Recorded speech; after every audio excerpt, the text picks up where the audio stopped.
Hello friends, welcome to my channel analysis with Chitrang. Friends, मैं आज आपको कुछ टेक्स्ट फंक्शन के बारे में बताने जा रहा हूँ। तो सबसे पहले मैं आपको लेंथ फंक्शन के बारे में बताता हूँ। लेंथ फंक्शन ये एक स्ट्रिंग की या किसी टेक्स्ट की लेंथ बताता है कि इसमें कितने कैरेक्टर्स हैं। तो आइए देखते हैं। हमने लिखा इक्वल लेंथ।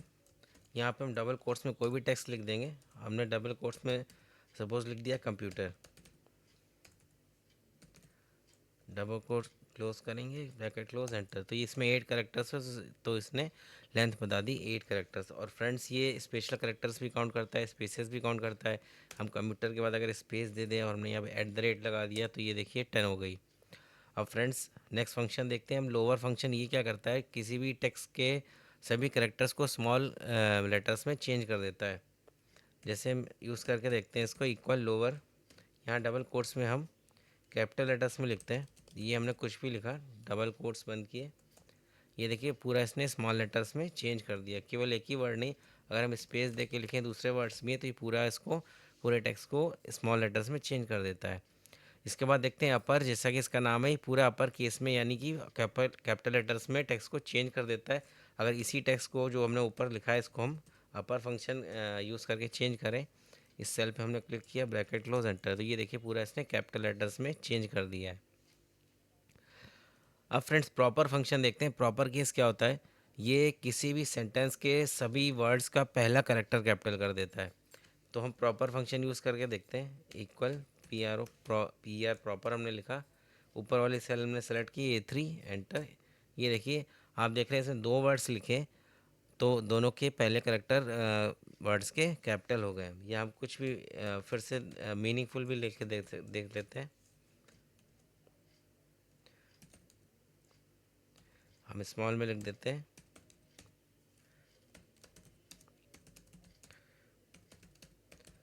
हमने लिख दिया computer is an electronic device, double quotes बंद। ये देखिए इसने हर वर्ड का पहला लेटर कैपिटल कर दिया है। अब हम आगे फंक्शंस देखते हैं। हम फाइंड फंक्शन पे आते हैं। फाइंड फंक्शन क्या करता है कि एक टेक्स्ट को फाइंड करता है किसी और टेक्स्ट स्ट्रिंग में। तो इसमें 3 आर्गूमेंट्स होते हैं। पहला फाइंड टेक्स्ट, दूसरा विद इन टेक्स्ट, फिर स्टार्ट नंबर, यानी किस नंबर से हमें स्टार्ट करके उस टेक्स्ट को फाइंड करना है। तो यहाँ पे हम इसको यूज़ करके देखते हैं। हमने लिखा इक्वल फाइंड। यहाँ पे पहले हम लिखेंगे फाइंड टेक्स्ट, हमें क्या फाइंड करना है। तो यहाँ पे हमने सपोज लिख दिया इलेक्ट्रॉनिक, इलेक्ट्रॉनिक लिख दिया, डबल कोट्स बंद किया, और हमें इस ऊपर वाली सेल पर क्लिक किया सेकंड आर्गूमेंट के लिए, यानी इसमें हमें फाइंड आउट करना है। और हमें सपोज फर्स्ट करेक्टर से फाइंड आउट करना है, तो हमने 1 लिखा, ब्रैकेट क्लोज, एंटर।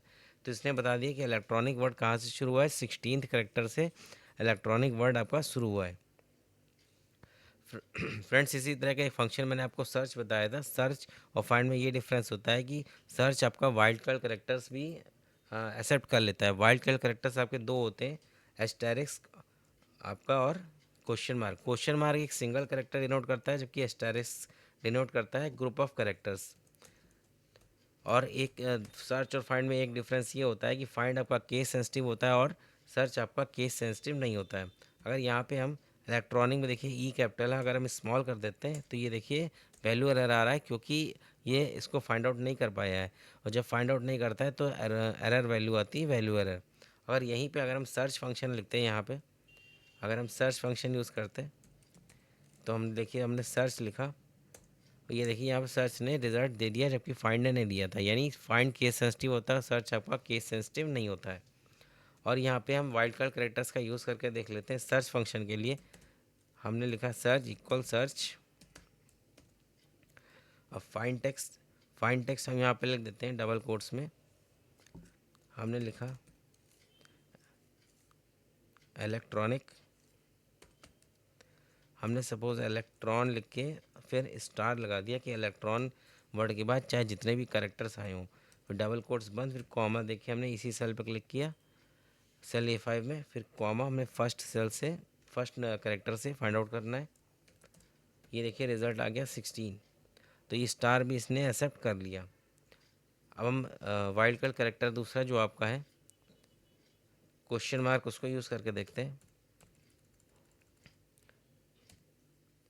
यहाँ पे हम लिख देते हैं, हमने क्वेश्चन मार्क लगाया यानी एक करेक्टर, उसके बाद LEC हमने लिख दिया और डबल कोट्स क्लोज किए।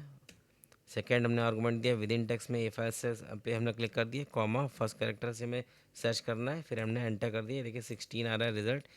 यानी कि हमने ये आपका सिंबल लगाया था क्वेश्चन मार्क, LEC लिखा था, नहीं एल के पहले कोई भी कैरेक्टर हो तो इसे ई इसने काउंट कर लिया, कोई भी कैरेक्टर होता है ये काउंट कर लेता है, उसको आइडेंटिफाई कर लेता है, तो इसने रिजल्ट हमारा सेम रिजल्ट दे दिया 16। तो इस तरह से सर्च और फाइंड फंक्शन हम अपनी रिक्वायरमेंट के हिसाब से यूज़ करते हैं। अब फंक्शन देखते हैं सब्सटीट्यूट। सब्सटीट्यूट जैसा कि इसका नाम है, ये एक किसी टेक्स्ट में, गिवन टेक्स्ट में किसी टेक्स्ट स्ट्रिंग जो उसके विदिन होती है, उसके अंदर होती है, उसके पार्ट को रिप्लेस कर देता है दूसरे टेक्स्ट से, जिसमें 4 आर्गूमेंट होते हैं, text, old text, new text. यानी जिस पहला आर्गूमेंट होता है टेक्स्ट, जिस टेक्स्ट में हमें फाइंड आउट करना है, फिर ओल्ड टेक्स्ट जो पुराना टेक्स्ट है, और उसके बाद न्यू टेक्स्ट, उस टेक्स्ट को जिस नए टेक्स्ट से हमें रिप्लेस करना है, फिर इंस्टेंस नंबर, वो जो टेक्स्ट स्ट्रिंग हमने फाइंड आउट करी है जिसको हम रिप्लेस करना चाहते हैं, वो एक से ज़्यादा बार भी आई हो सकती है, तो इसलिए इंस्टेंस नंबर कौन सा इंस्टेंस है उसका, तो कौन से इंस्टेंस को हमको सब्सटीट्यूट करना है ये हम दे सकते हैं। अगर इसको हम नहीं देते हैं तो वो सभी इंस्टेंसेस सब्सटीट्यूट हो जाते हैं। इसको हम यूज़ करके देखते हैं। इक्वल सब्सटीट्यूट हमने लिखा। अब टेक्स्ट हम ये यही वाली सेल ले लेते हैं, A5 हमने कॉमा लिखा, ओल्ड टेक्स्ट, यहाँ पे हमारा ओल्ड टेक्स्ट है डिवाइस, और इसकी जगह हम सपोज लिखना चाहते हैं मशीन, तो न्यू टेक्स्ट में हम लिख देंगे मशीन, और इंस्टेंस नंबर हमने दे दिया फर्स्ट, ब्रैकेट क्लोज एंटर। ये देखिए चेंज हो गया, computer is an electronic machine. Friends अब नेक्स्ट फंक्शन हम देखते हैं रिप्लेस। रिप्लेस भी किसी टेक्स्ट स्ट्रिंग में कोई दूसरी टेक्स्ट स्ट्रिंग जो उसके अंदर होती है उसको रिप्लेस करता है न्यू टेक्स्ट से। इसमें लेकिन इसका सिंटैक्स अलग होता है, बस दोनों में माइनर डिफरेंस है।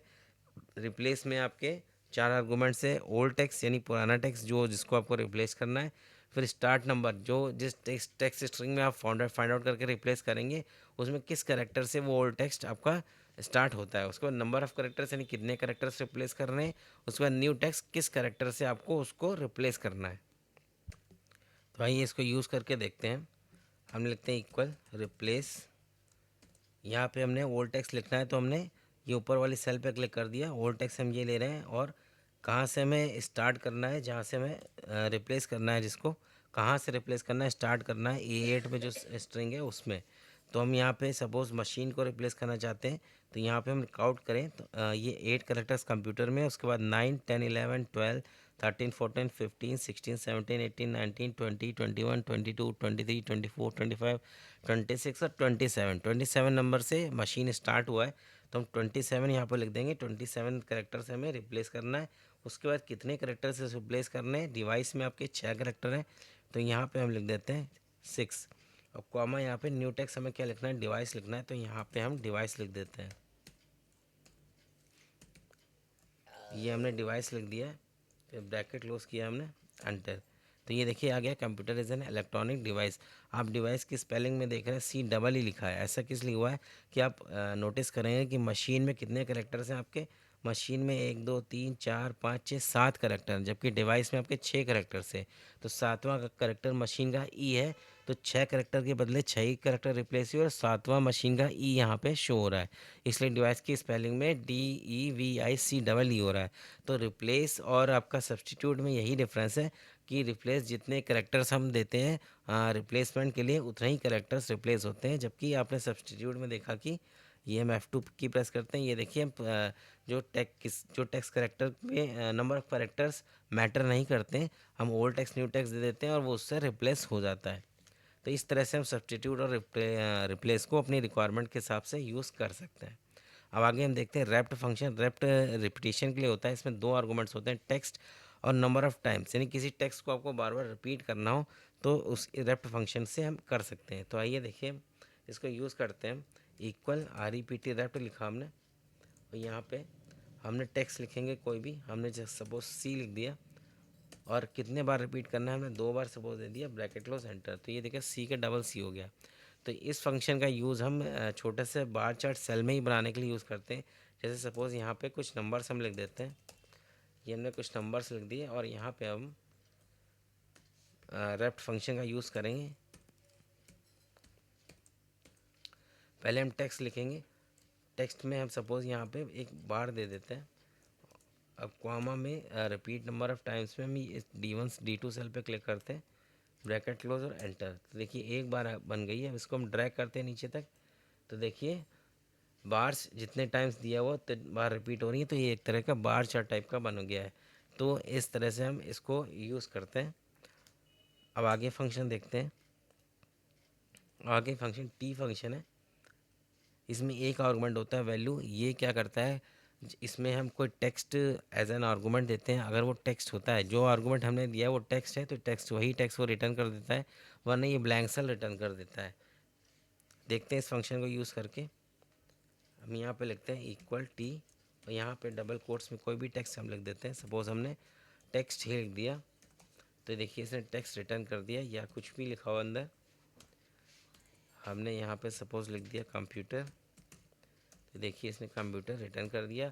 अगर हम यहाँ पे कोई नंबर लिख देते हैं, हमने कोई भी नंबर लिख दिया, तो ये देखिए ब्लैंक सेल इसने रिटर्न कर दी। या हम कोई बूलियन वैल्यू लिख देते हैं, ट्रू या फॉल्स।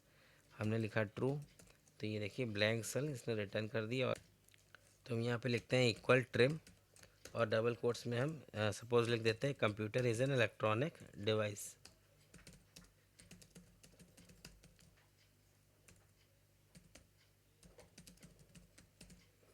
सपोज़ हम इलेक्ट्रॉनिक के बाद यहाँ पे खूब सारे स्पेसेस दे देते हैं। उसके बाद हमने लिखा डिवाइस, फिर डबल कोट्स क्लोज़ किया और ब्रैकेट क्लोज़ किया, एंटर। तो ये देखिए इलेक्ट्रॉनिक डिवाइस के बीच से स्पेसेस हट गए हैं। तो अब अपना नेक्स्ट फंक्शन देखते हैं। नेक्स्ट फंक्शन आपका टेक्स्ट है।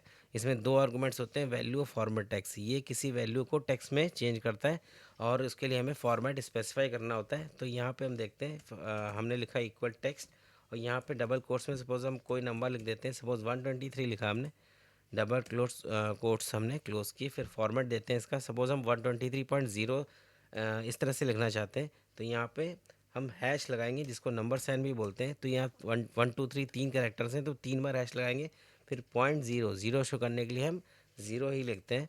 डबल कोट्स बंद करके हमने ब्रैकेट क्लोज किया, एंटर। तो ये देखिए 123.0 आ गया। अब हम देखते हैं, अगर हमें डेट को फॉर्मेट में अगर लिखना हो, सपोज आपका टेक्स्ट आपका इस तरह से है, हम यहाँ पे कोई डेट लिख लेते हैं।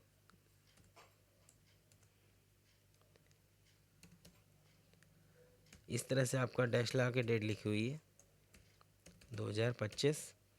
अब हमें स्लैश लगा के लिखना है, तो फॉर्मेट डेट के लिखा जाता है DD डेट मंथ और YY यानी ईयर। 4 बार हमने YY लिख दिया, वाई लिख दिया 4 बार। उसके बाद हम ब्रैकेट क्लोज किए, ये देखिए स्लैश लग के ये डेट आ गई। तो अगर डेट फॉर्मेट हम चाहिए तो हम इस तरह से टेक्स्ट फंक्शन का यूज़ कर सकते हैं। नेक्स्ट फंक्शन देखते हैं, वैल्यू फंक्शन। ये क्या करता है, टेक्स्ट फंक्शन का अपोजिट किसी टेक्स्ट को न्यूमेरिकल वैल्यू में कन्वर्ट करता है। तो हम यूज़ करके देखते हैं इक्वल वैल्यू। यहाँ पर हम कोई वैल्यू दे देंगे, टेक्स्ट लिख देंगे। यहाँ पे सपोज़ आपका पहले हम किसी सेल में वैल्यू लिख लेते हैं। सपोज़ करेंसी फॉर्मेट में लिखा हुआ है, तो यहाँ पे जैसे हमने 123 लिखा, और इसका फॉर्मेट हम राइट क्लिक करके जाते हैं, फॉर्मेट सेल्स पे जाएंगे। यहाँ पे हम इसको करेंसी ले लेते हैं, और यहाँ पे सिंबल रुपए, यहाँ पे या कोई भी हम साइन ले सकते हैं। सपोज़ डॉलर ले लेते हैं। हमने यहाँ पे डॉलर का साइन ले लिया है और ओके कर दिया। ये देखिए हमने F2 प्रेस करके एंटर किया, तो ये देखिए फॉर्मेट चेंज हो गया। अब इसकी न्यूमेरिकल वैल्यू 123 है, वो हमें यहाँ पे लानी है। तो हम इसके लिए वैल्यू फंक्शन यूज़ करते हैं, इक्वल वैल्यू। हमने ऊपर वाली सेल पर क्लिक किया, ब्रैकेट क्लोज, एंटर। तो ये देखिए इसकी वैल्यू 123 है, तो यहाँ पर वो आ गई है। तो इस तरह से वैल्यू फंक्शन हम यूज़ करते हैं। तो फ्रेंड्स, आगे और फंक्शंस के बारे में जानेंगे। मिलते हैं नेक्स्ट वीडियो में। Thank you.